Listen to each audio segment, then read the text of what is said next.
She was exceptional in her commitment to the Nyabingi order. She was an exceptional, phenomenal woman among the many matriarchs. I had a tribute here for Maa Ashanti that could not be read, but I said this tribute should have been read at some point in time because, you know, it is a picture that stands some of the matriarchs in her time. I think this picture is in the booklet. A picture that carries Sister Daphne, Maa Ashanti, this other sister, I can't pick up her face now, and Sister Aina. You know, these are her daughter Bubbles. They are among the many matriarchs of that era. You know, when these daughters, when you see them put on them white, and them sit down around a chalice on a Sunday evening before them come to Bingi. And when them come to Tabernacle, and you hear them chant, I, I, I, I, I,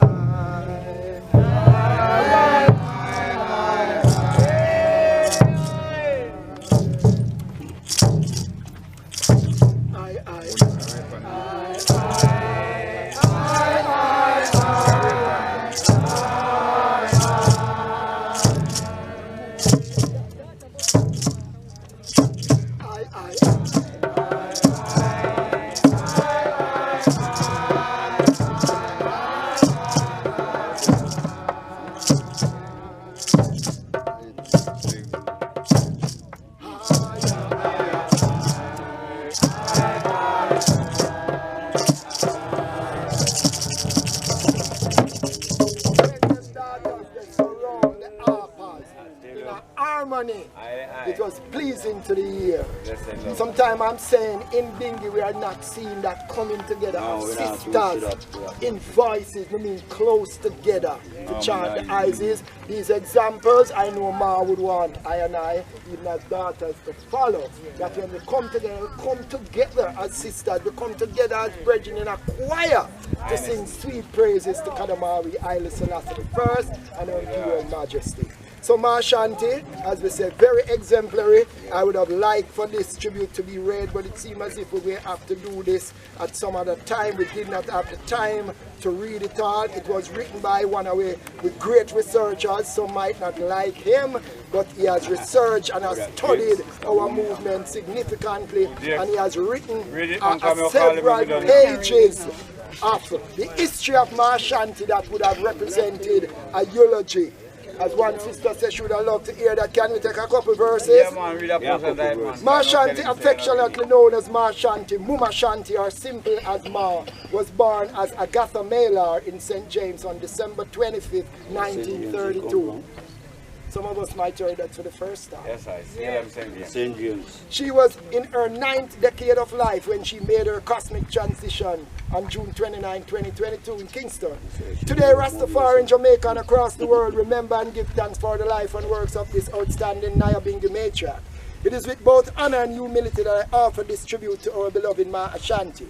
I first met Maa Ashanti in February 1980, over 42 years ago. Our lives intersected many times at Nyabingi ceremonies, but I came to know Maa Ashanti more deeply through the many testimonies she shared with me over the years, as well as the testimonies of the many brethren and sisters who spoke of her. As the chant goes, through many a lonesome valley where many deep waters flow. So was Maa Ashanti's life, one of many trials and tribulation. However, the light of His Imperial Majesty's Emperor Haile Selassie I and Empress Menen shone through brilliantly in her faith, from the time she signed the Rastafari faith in her late teens. It is arguable that few, if any, other Rastafari matriarch's journey spanned as many key moments in Rastafari history as that of Maa Ashanti. She lived through the tumultuous camp and yard era in Kingston during the 1950s and 60s, when dreadlocks brethren were persecuted and marginalized by the colonial and post-colonial state, and when the dreadlock Rastafari sisters were only but a few. And fewer still were sisters who had long-standing relationship with a single kingman. Maa Ashanti trod for nearly 35 years with Maa Ashanti, who she hailed as the king of the Congos for his virtuoso skill and endurance on the kete drum. While growing up in Montego Bay as a teenager, Maa Ashanti began to congregate among a circle of brethren and sisters organized around Brother Agri Brown that kept meetings at Charles Square, now Sam Sharp Square.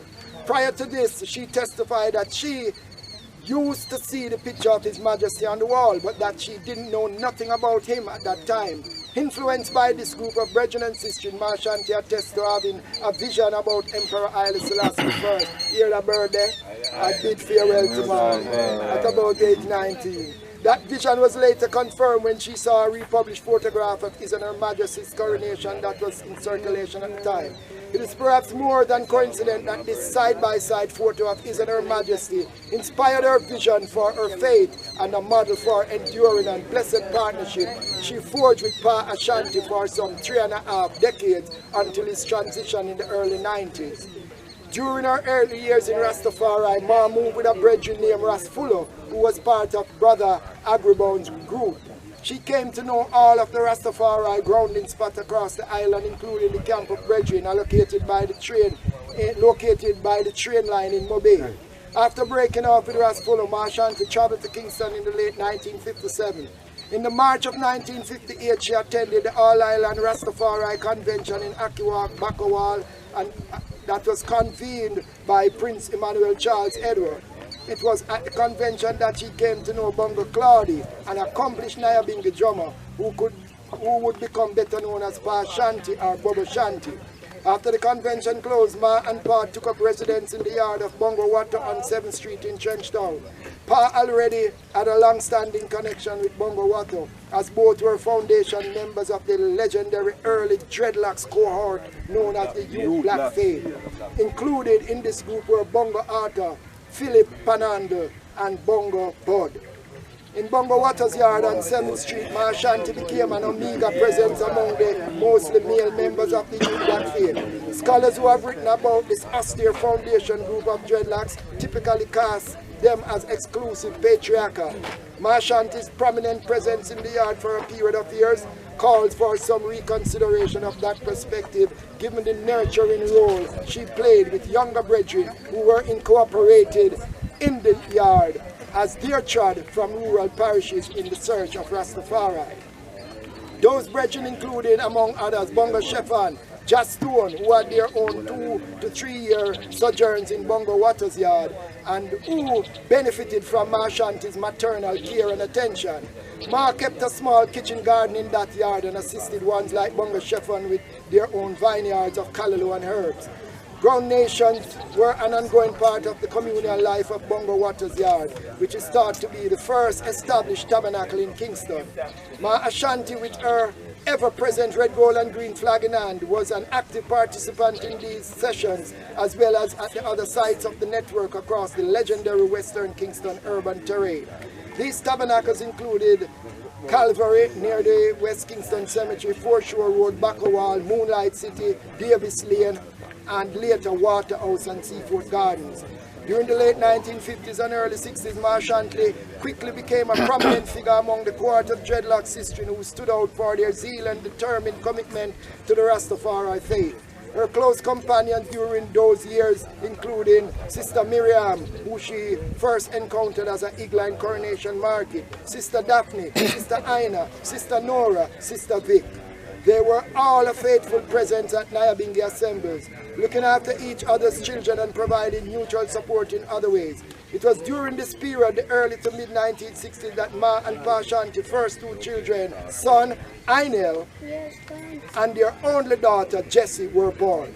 In April 1966, both Ma and Pa Ashanti were present at the Palisades Airport for the state visit of Emperor Haile Selassie I with their son Ainel. Ainel, you there? Yes, I. Following that momentous occasion, Rastafari began to stage Nyabingi celebration around the island, 14 parishes, as part of the organized and centralized mandate that the Emperor had given to members of the movement.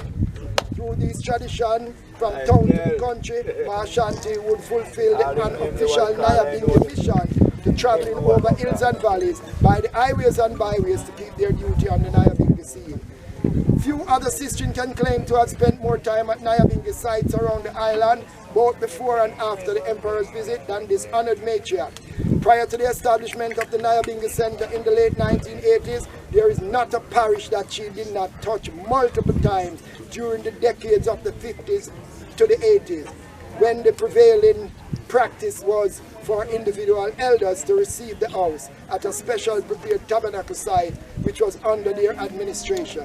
Ma and Pa Ashanti and their children, in fact, were well known for their habit of camping out at bingy sites well beyond the duration of given celebration, and because of this became well known to the local Rastafari in many districts around the island.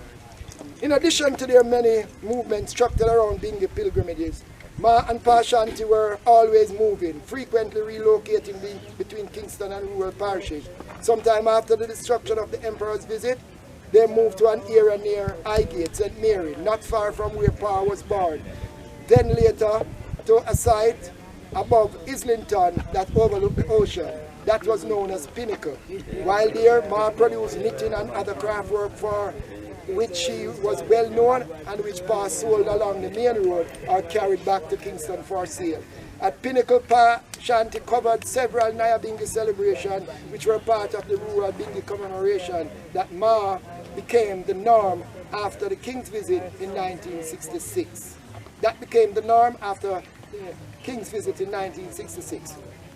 By the early 1970s, Ma and Pa Ashanti had established another camp at Robbins Bay called Rose End that attracted a group of young brethren who engaged in farming around 1972-73, and another bingy was called there at this site and attracted large gathering.